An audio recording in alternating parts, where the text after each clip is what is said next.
selamat pagi. Jumpa lagi di Berita Padang bersama saya, Afrin Meriana. Sejumlah berita aktual dan menarik akan kami sajikan untuk Anda. Berikut 3 berita utama pagi ini.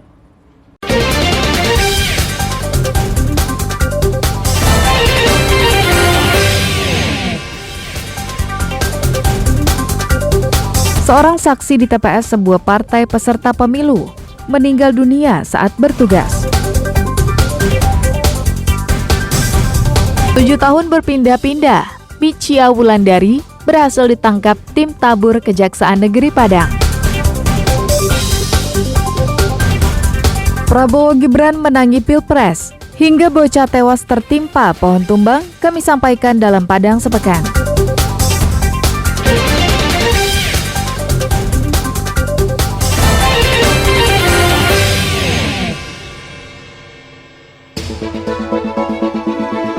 Kita ingin kesulitan ini berubah menjadi kemudahan. Saya komit, saya siap melanjutkan semua strategi untuk menjaga demokrasi berjalan dengan baik.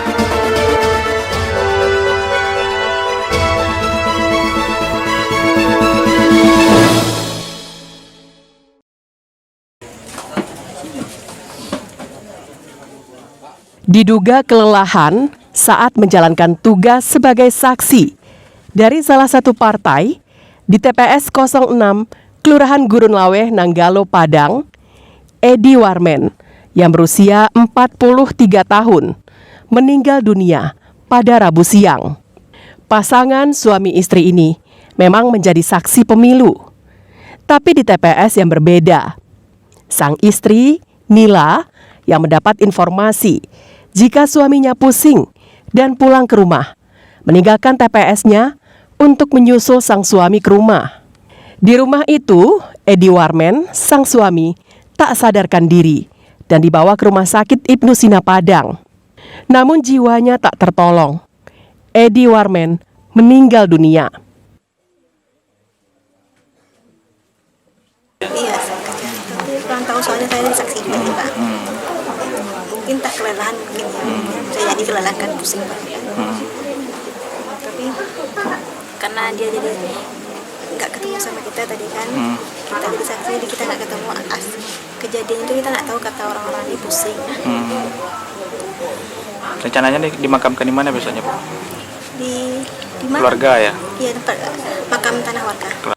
Wali Kota Padang, Henry Septa, yang melayat ke rumah almarhum pada Rabu malam, mengucapkan duka cita yang mendalam atas nama pemerintah Padang.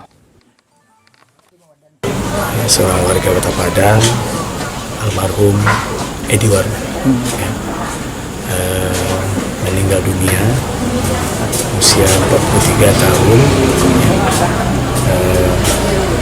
meninggalkan beberapa istri dan anak tadi di Rumah Sakit Ibnu Sina. Edi Warmen meninggalkan seorang istri dan 4 orang anak. Almarhum dimakamkan di pemakaman kaum di kawasan Nanggalo pada Kamis siang. Robiham melaporkan dari Padang.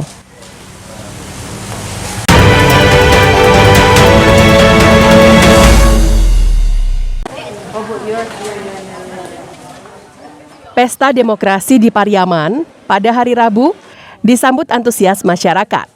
Di semua TPS yang dikunjungi, terlihat ramai warga yang memberikan hak pilihnya.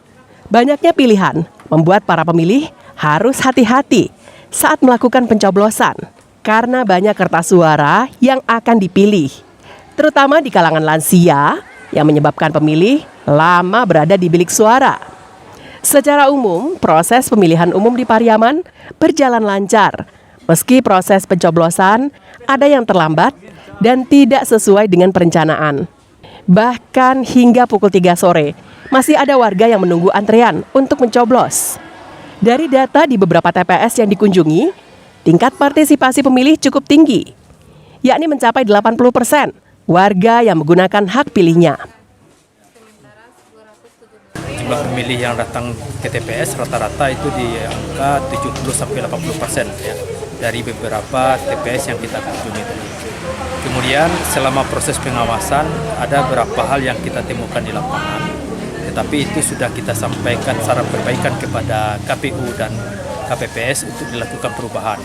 Jadi secara keseluruhan dari hasil pengawasan kita, proses pemungutan yang terjadi sampai saat ini masih berjalan sesuai dengan prosedur yang ada. Hingga kini, proses penghitungan suara di TPS telah tuntas dan telah diserahkan ke kecamatan masing-masing. Eki Rafki melaporkan dari Pariaman.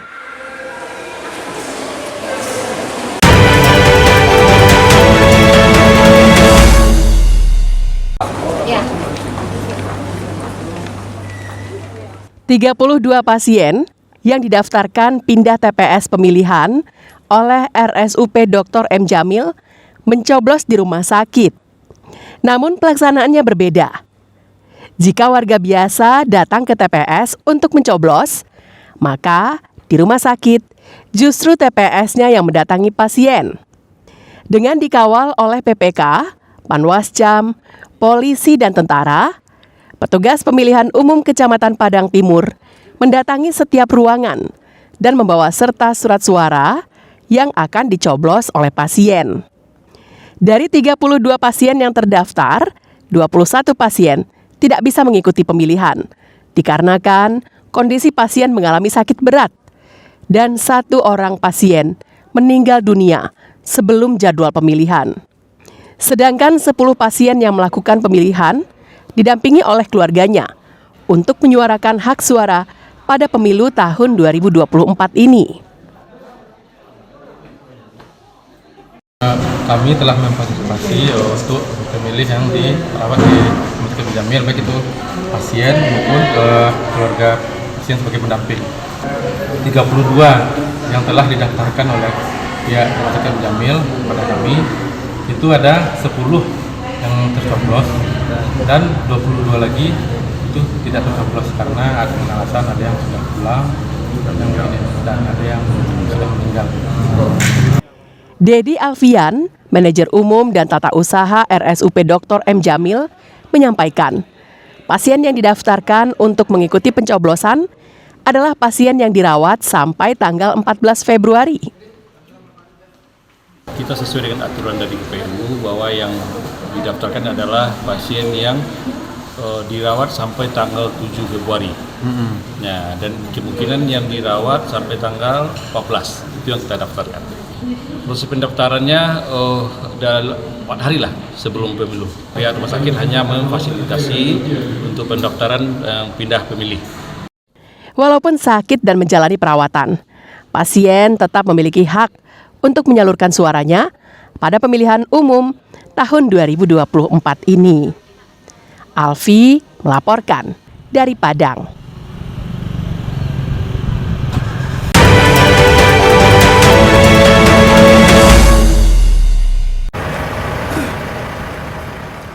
Sehari jelang pemilu, Angkatan Laut meningkatkan pengawasan di pesisir barat Laut Sumatera Barat.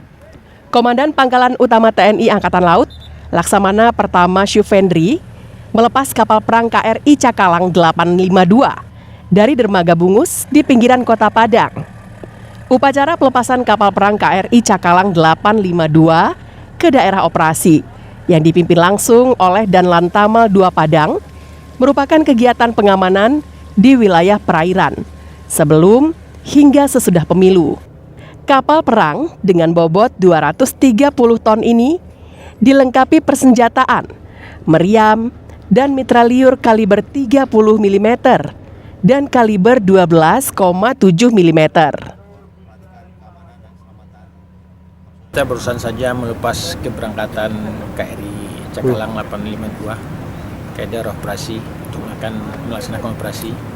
Pada prinsipnya satuan unsur di bawah Satuan Lantamal 2 sudah melakukan operasi sepanjang tahun atau operasi sehari-hari.